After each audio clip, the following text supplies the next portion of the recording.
Roronoa Zoro is a character built on the foundations of samurai culture and philosophies. He is almost entirely defined by the samurai code of Bushido. There are various things about Zoro that support this claim, and proving that is the basis of this video. But before we dive into Zoro's character and begin attributing his ideologies to the samurai code, we must first grasp a proper understanding of what Bushido even is. Bushido directly translates to the way of the warrior. It is a value system or ethical code that the samurai would strongly abide by, and it is heavily influenced by both Shinto and Zen Buddhism. Bushido allows the violent existence of the samurai to be tempered by wisdom, patience, and serenity. During the Edo period, it was formally defined and applied in law by Tokugawa shogunates as the ironclad law of samurai. Over the course of multiple centuries, Bushido has evolved in many ways, and still there are contemporary forms of Bushido still used in the social and economic aspects of Japan. Bushido quite literally tells you how to live. It encompasses morality, how to fulfill one's role in society, and how to live a life with dignity. The 7 virtues of Bushido are as follows: Gi or righteousness, Yu or heroic courage, Jin or benevolence and compassion, Rei or respect, Makoto or honesty, Meiyo or honor, Chugi or duty and loyalty. When it comes to properly understanding these 7 virtues, it's not as simple as just looking up the definition of the words. There are slight nuances with these terms that must be considered in the context of Bushido and samurai. I will obviously address these when necessary, and as we attribute these 7 virtues to our favourite green-haired swordsman. So without further ado, let's look at how Zoro is defined by the samurai code of Bushido. First things first, Oda has stated that if Zoro were from the real world, he would be Japanese. Along with countless other things, this has led people to believe Zoro originally comes from Wano, given that Wano is One Piece's very own Japan-influenced nation. I'm fully on board with this belief, and I've spoken about the possibility in immense detail in previous videos. Whether or not Zoro is from Wano, or I guess Japan, is besides the point though. The only thing that revelation confirms is that Zoro is a samurai and not just a swordsman, given that samurai in the world of One Piece are specifically swordsmen that come from Wano. But that doesn't really matter, because as I said earlier, the code of Bushido is still practiced in contemporary Japan, despite there not being any samurai. You do not need to be a samurai to practice Bushido. The samurai are simply the ones who originated the code. And lastly, before we begin going through the 7 virtues of Bushido and applying them to Zoro, I think it's necessary to mention that the term Bushido has shown up in the story. Mr. Bushido was the nickname given to Zoro by Vivi. It's also the title of the chapter where Zoro defeats Mr. One and learns how to cut steel, a chapter that heavily explores the fundamentals of swordsmanship in One Piece and how that ties into the will of the swordsmen themselves. The power to cut through steel comes from the power to cut nothing with the same instrument, to cut what you wish to cut and protect what you wish to protect. I think it's very interesting that the title of this chapter was Mr. Bushido, a name given to Zoro by Vivi. This chapter has the insane revelation that swordsmanship in One Piece is in fact very philosophical, and it ties into the beliefs and mental state of the swordsmen themselves. This was also a popular belief in the 1600s. The samurai believed that power and character went hand in hand. Oftentimes, the strongest samurai were the people who embodied the code of Bushido most fiercely.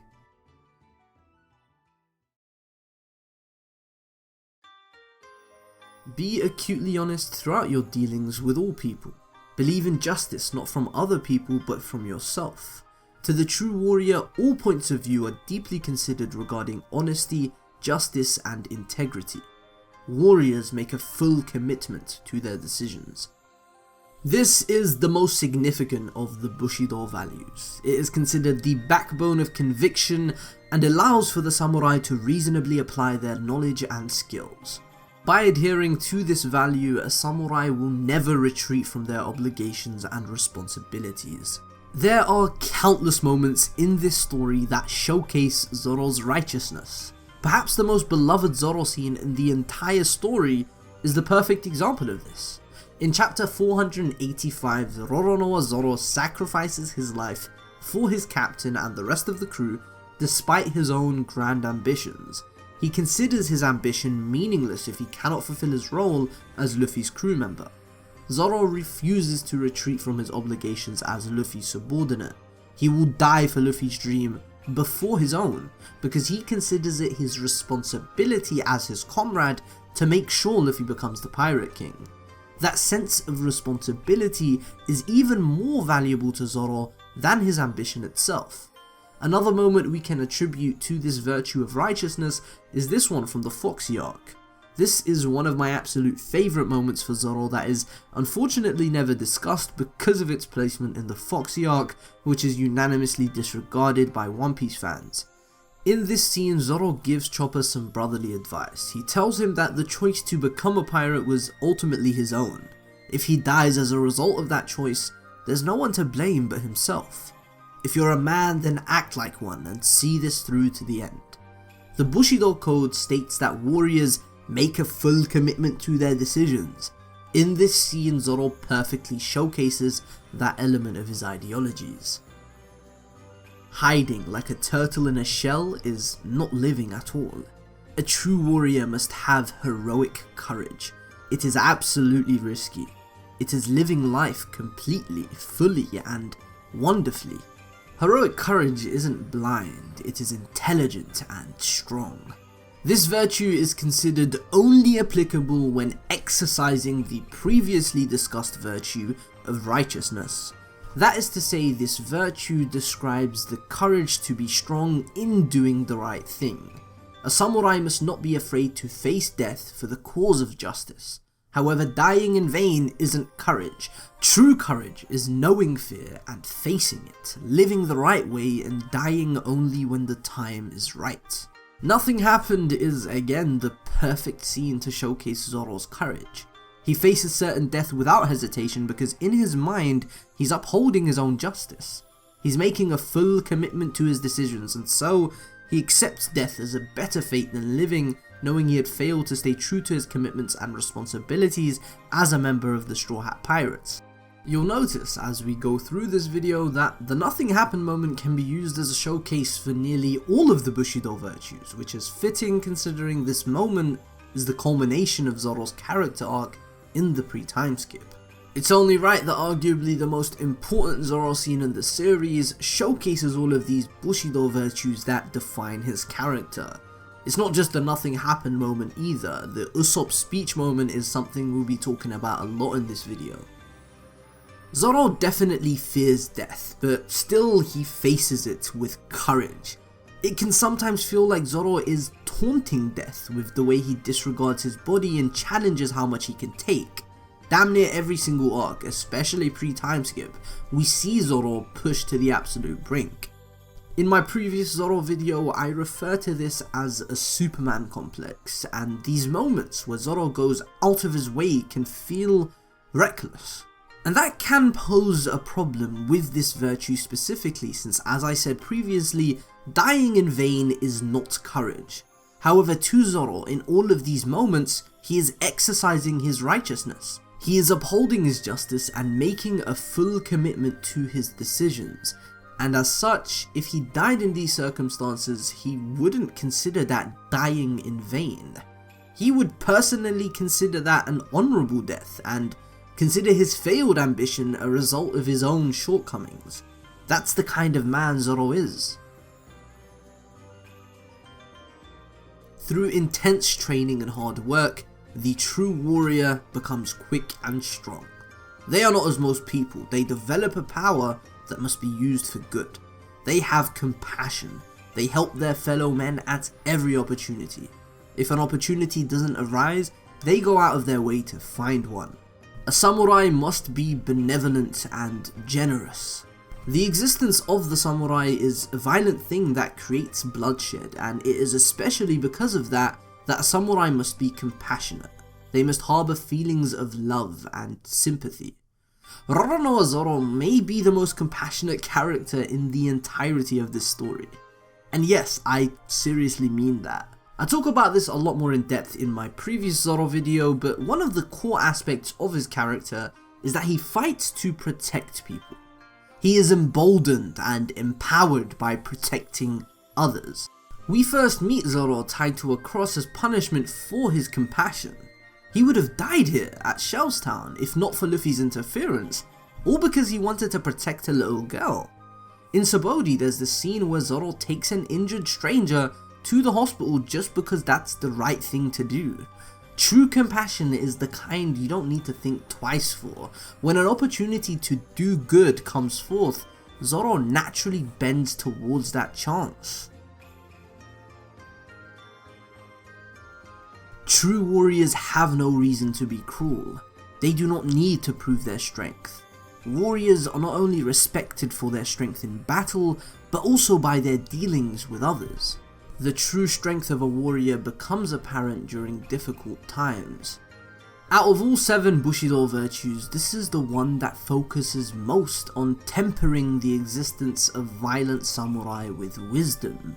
A life of bloodshed and killing definitely gives off the impression that samurai are cruel, wicked individuals, and in order to combat that notion, the Bushido value system's 4th virtue was formed. To be courteous is to be sensitive of your surroundings and the feelings of others. A rough attitude or a display of your physical strength and prowess around those who don't pose a threat shows nothing but egotism and deceit. A samurai doesn't care to intimidate others, he carries himself with dignity and shows respect to everybody. Zoro is an incredibly respectful individual. He shows immense respect to his captain Luffy, the other members of the Straw Hats, his swords themselves, and at times even his enemies. One of Zoro's absolute best moments in the entire story thus far is in Enies Lobby, where he gives his famous speech about the prospect of Usopp rejoining the crew. Zoro refuses to be a part of a crew that allows a member to disrespect its captain and rejoin the crew without apologizing or acknowledging the fault in their actions. Zoro's the kind of man to give his sword a funeral as a way to show his thanks and appreciation for the blade. Zoro's battle with the Ryuma zombie in Thriller Bark goes on to show Zoro's aptitude to be respectful. Both Zoro and Ryuma showed immense respect to one another as they crossed swords in this battle. Zoro's just an all-round respectful individual unless you give him a reason not to respect you. When warriors say that they will perform an action, it is as good as done. Nothing will stop them from completing what they say they will do. They do not have to give their word. They do not have to promise. Speaking and doing are the same action. A samurai promise means a promise until death. Honesty must be maintained. By having honesty in saying and acting, the samurai has integrity and is respected by society. A samurai must be trusted to keep his word and do what's right in all circumstances, whether that be in a trivial everyday interaction or in the midst of conflict. Zoro is incredibly honest and transparent, perhaps too transparent with the way he expresses his opinions. If there's something on his mind that he wishes to address, he will go ahead and address it. The best example is probably the speech regarding Usopp again. If you look at the context of this moment, Zoro creates a massive tonal shift. Everybody was happy, overjoyed even at the news of Usopp potentially rejoining the crew. Of course, everybody besides Luffy and Chopper were aware that Usopp was Sogeking and were probably expecting this, but that doesn't take away from the excitement they all share in this moment. Zoro interjects to speak his truth, and to me this is a fantastic showcase of his honesty. He adamantly states what he thinks and believes, despite it ruining the mood. Loyalty is a massive thing to Zoro, and that's also another one of the Bushido virtues we'll talk about later. Zoro states that he himself would leave the crew if Luffy doesn't step up and enforce his authority as captain. The loyalty that the Straw Hats must show Luffy is definitely not something to be taken lightly in Zoro's eyes. Everything about this scene conveys Zoro's honesty really well to me. Warriors have only one judge of honor and character, and this is themselves. Decisions they make and how these decisions are carried out are a reflection of who they truly are. You cannot hide from yourself. Disgrace for a samurai is like a scar on a tree. Instead of slowly diminishing over time, the scar grows and enlarges. A samurai is not only a representative of their own individual self, but a representative for all samurai. The disgraceful act of one samurai leaves an enduring impression for all. To be defeated in combat yet still survive is among the most disgraceful acts a samurai can commit. To die in battle fighting for a righteous cause is more honourable for a samurai than to live as the defeated. This immediately makes you think about the first duel between Zoro and Mihawk. With a dagger placed merely inches away from his heart, Mihawk asks Zoro why he doesn't retreat. To which he responds, if he retreats, his vow, his ambition, everything he cares about will be shattered and his dreams will be lost forever. Mihawk responds by condescendingly stating that this is what it means to be defeated. And Zoro finally says that he would much rather die than give up or be defeated. That is enough to tell you Zoro is a very honourable individual, but what really sells it for me is what comes later. After drawing for Yoru and using the world's strongest black blade to destroy 2 out of 3 of Zoro's swords in a clash, Mihawk's about to attack Zoro once more, but this time he is facing Zoro's behind. But before he can slash him, Zoro turns around, stating that scars on the back are a swordsman's shame. He can't dodge this attack, it's going to hit him, but he would much rather he hit him on the front rather than the back. This line is absolutely amazing, genuinely one of the best lines in the entire series for me. It perfectly demonstrates Zoro's honor, considering scars on the back indicate cowardice, and a massive scar on his chest is probably something Zoro can look at with pride. He took Mihawk head on, with absolutely no regrets. Warriors are responsible for everything they have done, everything that they have said, and all of the consequences that follow. They are immensely loyal to all of those in their care. To everyone that they are responsible for, they remain fiercely true. For the samurai, loyalty and honor go hand in hand. A samurai must continue to endure all difficulties at his master's side no matter the outcome. A loyal samurai sacrifices his soul for his master to maintain honor and perform his obligations. Loyalty is given with full awareness of the obligations that come forth. This is probably the only virtue I don't need to explain to you guys. We all know the countless moments that showcase Zoro's incredible loyalty to Luffy, but we'll talk about it for the sake of continuity. Zoro's master is his captain, Luffy, and of course master isn't the right term to describe their dynamic, but it makes sense, it works, it's his captain, it's the person he is loyal to. To say Zoro has sacrificed his soul for Luffy is absolutely fair and correct. From the minute Zoro joined Luffy back in Shellstown, he forfeited his life for him. Not only does he now owe Luffy a lifetime debt, but he is bound by the words they exchanged here, words that were further expounded upon with the promise in Baratie. When Luffy says Zoro's dream is the least he'd expect, Zoro took that incredibly seriously. Becoming the world's strongest swordsman is the very least he needs to achieve as a member of the future Pirate King. He is the only Straw Hat that Luffy has expectations for when it comes to ambition, and that is the minimum Zoro must achieve. And so in Baratie, when he failed to defeat Mihawk and come through on his words, he apologizes to Luffy out of sheer loyalty to his captain. He apologizes for failing, and this time he pushes this bond to a whole new level by promising never to lose again. Not only will he become the world's strongest swordsman, but he will never be defeated on this journey to the top. And this promise is something inherently tied to his loyalty towards Luffy. So Zoro is a character whose development was heavily influenced by the Japanese code of samurai known as Bushido, but what exactly does that mean? Well, to put it simply, this means Zoro is a character forged and fashioned by Japanese philosophies and values.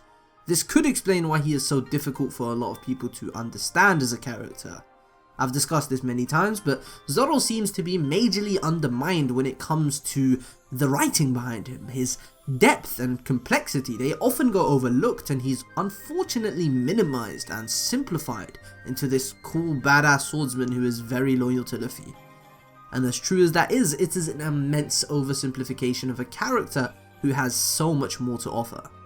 Looking at how Zoro is almost the perfect embodiment of the Bushido code is just one of the countless incredible things you can discuss in regards to Zoro, which is honestly mind-blowing when you factor in how massive this cast and story is, and how little time has actually been spent developing and fleshing out the character of Zoro in comparison to the length of the series as a whole.